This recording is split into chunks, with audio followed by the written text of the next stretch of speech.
एक बड़ी हैरानकुन खबर है कि आप ये देख रहे हैं कि पेट्रोल और डीजल तो इतना महंगा है, लेकिन फिर भी पाकिस्तान में पेट्रोल और डीजल की फ़रोख्त में अचानक इतना बड़ा इजाफा क्यों और कैसे हो गया? क्या मईशत वाकई बहुत तेज़ी से संभल रही है? क्या लोगों के पास बहुत पैसे आ गए या फिर इसके पीछे कोई और बड़ी वजह है? जुलाई 2026 के आदादोशुमार बहुत ही हैरानकुन है।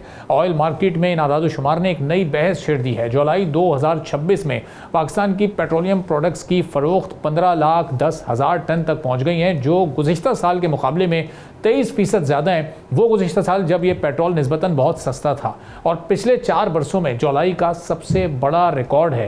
यानी पिछले 4 साल में इतना पेट्रोल और डीजल नहीं बिका। अब दिलचस्प बात यह है कि सिर्फ एक माह पहले यानी जून के मुकाबले में भी ये फ़रोख्त 20% ज़्यादा है। जून में ये कीमत कम थी पेट्रोल की, जुलाई में ज़्यादा है, तो महंगा पेट्रोल ज़्यादा बिक रहा है। सबसे ज़्यादा फ़रोख्त होने वाली प्रोडक्ट्स में पेट्रोल ही सर फहरिस्त रहा है, जिसकी फ़रोख्त 7,30,000 टन रही है और जो सालाना बुनियाद पर 19% ज़्यादा है। अब हाई स्पीड डीजल की फ़रोख्त, जो कि पेट्रोल से भी महंगा है, वो 6,20,000 टन तक पहुँच गई है, जिसमें 23% का एक बड़ा इजाफा रिकॉर्ड किया गया है। यानी जितना महंगा उतनी ही ज़्यादा खरीदारी। जबकि फर्नेस ऑयल ने हैरानकुन तौर पर 406% का बड़ा इजाफा दिखाया है, जिसकी बड़ी वजह ज़ाहिर है बिजली घरों में इसका दोबारा इस्तेमाल है। लेकिन असल सवाल यहाँ पर यह है कि अचानक इस्तेमाल में इतना बड़ा इजाफा क्यों हुआ? तो इसकी पहली बड़ी वजह यह है कि माल बर्दारी और फिर इंडस्ट्रियल सरगर्मियाँ बहुत तेज़ी से बढ़ी हैं, जिसकी वजह से पेट्रोल और डीजल के इस्तेमाल में इजाफा हुआ है।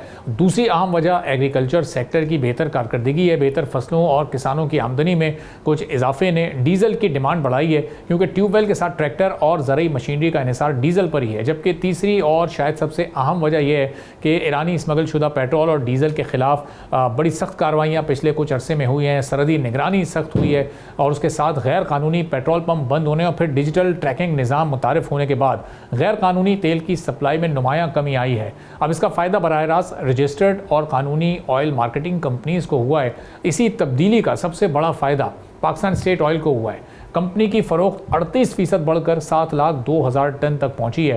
पेट्रोल में इसका मार्केट शेयर 46.8%, जबकि डीजल में 46.7% हो गया, जो कि पिछले कई माह की बुलंद तरीन सतह है। फिर दूसरी तरफ अटक पेट्रोलियम की फ़रोख्त 28% है और वफ़ी एनर्जी की फ़रोख्त 24% बढ़ी है, जबकि हेस्कोल वाहिद बड़ी कंपनी रही है जिसकी फ़रोख्त 6% कम हुई है। गैस एंड ऑयल पाकिस्तान का मार्केट शेयर भी कम हो गया है, जिससे ज़ाहिर होता है कि मार्केट दोबारा बड़े और मजबूत इदारों के गिर्द ही सिमट रही है। इस बढ़ती हुई फ़रोख्त का फ़ायदा सिर्फ कंपनीज़ को नहीं बल्कि हुकूमत को भी मिला है। अंदाज़ों के मुताबिक जुलाई में पेट्रोलियम डेवलपमेंट लेवी की मद में तकरीबन 134 अरब रुपए वसूल हुए, जो फिस्कल ईयर 2027 के 1.68 ट्रिलियन रुपए के टारगेट के लिए एक बड़ा ही मुस्बत आगाज़ है। लेकिन एक सवाल अभी भी बाकी है, क्या ये रफ्तार पूरा साल बरकरार रहेगी?